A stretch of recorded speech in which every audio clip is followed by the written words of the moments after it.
चलिए आपसे फिर से रूबरू होते हैं आपके नए अध्याय की नई वीडियो के साथ, जिसका नाम है पाठ 21 सालिम अली। सालिम अली नाम आपको सुनने में थोड़ा अजीब लग रहा होगा, क्योंकि आपने अधिकतर नाम सलीम अली सुना होगा, लेकिन सालिम अली जी हाँ ये सही नाम है, जो एक प्रसिद्ध भारतीय पक्षी वैज्ञानिक का नाम है। पक्षी वैज्ञानिक अर्थ जानते हैं, जो पक्षियों के क्षेत्र में विशेष तरक्की करता है, जिसे ऑर्निथोलॉजी कहा जाता है। तो चैप्टर को जो आप रीड करेंगे तो उसमें एक व्यक्ति की, एक छोटे से बच्चे का पक्षियों को जानने के प्रति उसकी जिज्ञासा का वर्णन किया गया है, तथा उनके पूरे जीवन चरित्र का वर्णन किया गया है, कैसे कैसे उन्होंने सिद्धि हासिल की और उनके जीवन में भी किस तरीके से उतार चढ़ाव ने उनका मार्ग रोकने की कोशिश की। तो चैप्टर को रीड करने के बाद आप देखेंगे, पहला प्रश्न आता है, निम्नलिखित शब्दों के अर्थ शब्दकोश से छांट कर लिखिए। तो शब्दकोश से आप अर्थ वो छांट कर लिख लेंगे जो आपके चैप्टर के सबसे पीछे दिए गए हैं। पहला क्वेश्चन। दूसरा क्वेश्चन आता है, निम्नलिखित प्रश्नों के उत्तर संक्षेप में लिखिए। तो इसका का नंबर का है, सालिम अली का पूरा नाम क्या था। तो पेज नंबर 165 पर पैराग्राफ नंबर 4 इसमें लिखा है, इस बालक का नाम क्या था। पूरा नाम लिखेंगे आप, Salim Muizuddin Abdul Ali. Page number 165 paragraph number 4 पहली लाइन में दिया गया है, लिख लेंगे आप। दूसरा प्रश्न आता है, चाचा ने सालिम अली का परिचय किससे कराया था। तो इसमें आप लिखेंगे, चाचा ने सालिम अली का परिचय, हाँ देखेंगे आप पेज नंबर, आप तो यहीं देखो, चाचा ने सालिम अली का परिचय WS मिलार्ड से करवाया था, जो बॉम्बे नेचुरल हिस्ट्री सोसाइटी के ऑफिस में अवैतनिक सचिव थे। थर्ड क्वेश्चन आता है, अपोलो स्ट्रीट पर किस सोसाइटी का कार्यालय था। तो लिखेंगे, अपोलो स्ट्रीट पर बॉम्बे नेचुरल हिस्ट्री सोसाइटी के ऑफिस का कार्यालय था। अगला है, सालिम अली ने कौन से पक्षी को खोज निकाला। तो इसका आंसर है, सालिम अली ने बया नामक पक्षी को खोज निकाला था। अगला क्वेश्चन है, सालिम अली को पक्षी संरक्षण के लिए कौन सा पुरस्कार मिला। तो यहाँ देखेंगे आप पेज नंबर 165 पैराग्राफ नंबर 4 सबसे लास्ट लाइन, इसका आंसर है, सालिम अली को जे पॉल वाइल्ड लाइफ कंजर्वेशन पुरस्कार मिला।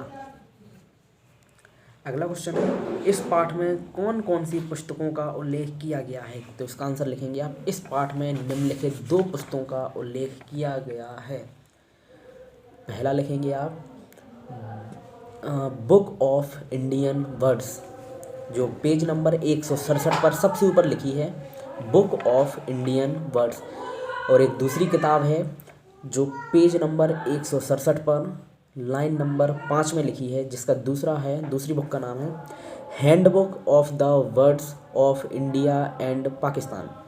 दोनों आप नोट कर लेंगे। अगला क्वेश्चन आपका आता है, सालिम अली ने, विस्तार वाले क्वेश्चन आ चुके हैं आपके। सालिम अली ने जिस घायल पक्षी को उठाया था उसकी पहचान मुश्किल क्यों थी। तो आंसर लिखेंगे या आप इसको टिक कर लेंगे।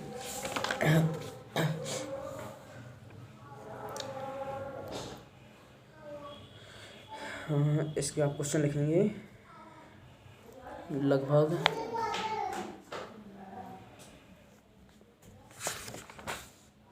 टिक करने से अच्छा है कि हम आपको बोल देते हैं कि सालिम अली ने जिस घायल पक्षी को उठाया था उसकी पहचान मुश्किल क्यों थी।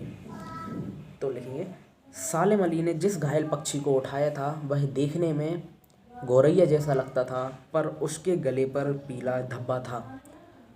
आंसर आपने लिखा होगा, सालिम अली ने जिस घायल पक्षी को उठाया था वह गौरैया जैसा दिखता था, लेकिन उसके गले पर पीला धब्बा था, जिससे आश्चर्यचकित होकर उन्होंने अपने चाचा को बताया, तथा उनके चाचा बॉम्बे नेचुरल हिस्ट्री सोसाइटी के ऑफिस में ले गए, जहां उन्होंने सालिम अली का परिचय WS मिलॉर्ड से करवाया, जिन्होंने सालिम अली को विभिन्न प्रकार के पक्षी दिखाए, तथा उन्होंने उस पक्षी के बारे में बताया कि इसकी पहचान केवल वर्षा ऋतु में की जा सकती है, क्योंकि वर्षा ऋतु में ही इसके गले पर पीला धब्बा उभर आता है। आपके क्वेश्चन का आंसर कंप्लीट हुआ। अगला देखते हैं आप, बॉम्बे नेचुरल हिस्ट्री सोसाइटी में सालेम अली ने क्या क्या सीखा? तो लिखेंगे answer, Bombay natural history society में सालेम अली ने देखा कि किस तरीके से पक्षियों के शरीर में भूसा भरकर उनको सुरक्षित रखा गया था। उन्होंने मिलोड से किसी भी पक्षी को पहचानने के बारे में जानना शुरू किया तथा साथ ही उन्होंने यह भी सीखा कि किस तरह से एक मरे हुए पक्षी के शरीर में भूसा भर के उन्हें सुरक्षित रखा जाता है। यह क्वेश्चन भी आपका कंप्लीट हो गया। अगला तीसरा क्वेश्चन आपका आता है, एक भारतीय बालक द्वारा किसी पक्षी के बारे में सवाल किए जाने पर मिस्टर मिलोड को क्यों आश्चर्य हुआ? तो इसका आंसर आप लिखेंगे, मिस्टर मिलोड उस बालक को देखकर अचंभे में इसलिए पड़ गए क्योंकि जैसे कि आप इसको लिख सकते हैं, पेज नंबर 164 पे आप देखेंगे तो मिलोड को यह देखकर आश्चर्य हुआ कि एक भारतीय लड़का यह पूछ रहा है कि यह कौन सी चिड़िया है, यह कौन सी चिड़िया है। तो मिलोड उसे उस कमरे में ले गए जहां तरह तरह के मरे हुए पक्षियों के शरीरों में भूसा भरकर रखा हुआ था। एक के बाद दूसरे दराज को खोलते गए तथा उन्हें विभिन्न प्रकार की चिड़ियाँ भी दिखाईं। उस वयस्क सालेम अली ने यह कल्पना भी नहीं की थी कि दुनिया में इतने प्रकार के पक्षी भी पाए जाते हैं, दुनिया में इतने प्रकार के पक्षी भी पाए जाते हैं। इस पक्षी विज्ञानी लड़के ने पक्षियों के संरक्षण के लिए बहुत ही योगदान दिया। एक भारतीय में इन पक्षियों को पहचानने की अद्भुत रुचि को देखकर मिलोड को आश्चर्य हुआ। क्वेश्चन आपका कंप्लीट होता है।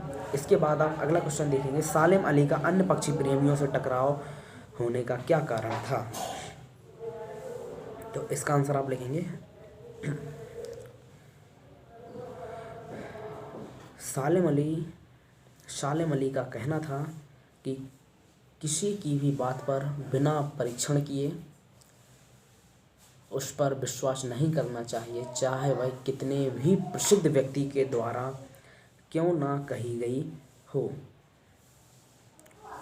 वे अपने परीक्षण के परिणामों को बार बार जांचते थे और बहुत ही जल्दी किसी परिणाम पर नहीं पहुंच पाते थे, इसलिए उनके विचारों को और उनकी राय को आधिकारिक माना जाने लगा। यही कारण था कि उनका टकराव वरिष्ठ पक्षी प्रेमियों से हुआ था। आपका लास्ट क्वेश्चन आता है, सालेम अली के पास कॉलेज की डिग्री नहीं थी, परंतु वे कौन से गुण थे जिन्होंने उसे असाधारण बना दिया? तो लिखते हैं, सालेम अली के पास कॉलेज की डिग्री ना होने का कारण यह था कि जब उन्होंने कॉलेज में एडमिशन लिया तब बीजगणित की पढ़ाई देखकर वो भाग खड़े हुए और उन्होंने पक्षी छोड़ दी। इसके बाद वो बर्मा चले गए। बर्मा में उनके बड़े भाई रहते थे, जहाँ माइनिंग का काम उन्हें दिया गया, किंतु वह माइनिंग का काम छोड़कर वहाँ भी पक्षियों की खोज में निकल गए और उन्हें वहाँ भी सफलता नहीं मिली। फुल स्टॉप लगा कर लिखेंगे, वापस आकर उन्होंने बॉम्बे नेचुरल हिस्ट्री सोसाइटी के अजायब घर में गार्ड नियुक्त हो गए। वे अब इसका उच्च प्रशिक्षण लेने के लिए जर्मनी चले गए। लौट कर आए तो तब तक उनकी वह नौकरी भी चली गई थी। जब उन्होंने नौकरी ढूंढने की कोशिश की तो उन्हें नहीं मिली। तब उन्होंने पक्षियों के बारे में और खोज करने का निश्चय किया और अंततः उन्हें पक्षी विज्ञान में प्रसिद्धि मिली। उन्होंने विलुप्त पक्षियों की खोज की। इन कामों में उन्हें असाधारण बना दिया तथा आज वह प्रत्येक पक्षी विज्ञानी के हृदय में जिंदा है। तो सालेम अली जो वर्तमान में, चलिए आपका क्वेश्चन कंप्लीट हो गया। इसके बाद आपको बता दें कि सालेम अली है वर्तमान में नहीं है। 1987 में उनकी 1987 में सालेम अली की मृत्यु हो गई थी। इस चैप्टर को कंप्लीट किया जा चुका है। पाठ का नाम सालेम अली था, पाठ 21 था, आपका कंप्लीट हुआ। अब आपसे मिलेंगे अगले पाठ में जिसका नाम है पाठ 22 गीता का मर्म। चलिए फिर से मुलाकात होगी आपकी अगली वीडियो में। जब तक बने रहिए, कोरोना गाइडेंस का पालन करते रहिए, हंसते रहिए, मुस्कुराते रहिए। मिलेंगे आपसे।